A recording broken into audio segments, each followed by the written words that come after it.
How to place app shortcuts on your home screen on Android phone. Hi everyone, I'm here to assist you today. Without any delay, let's jump right in.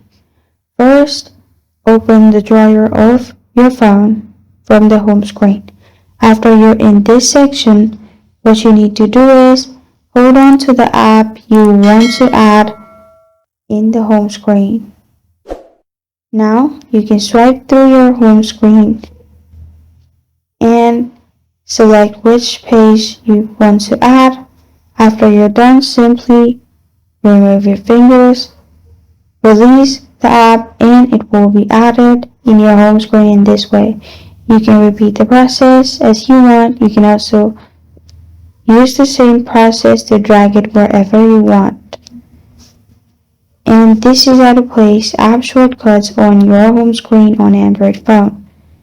Thank you for joining me today for this video. Hope you out. Please leave a like and subscribe for more. Got a question or want to suggest a topic? Comment below. Thank you for watching.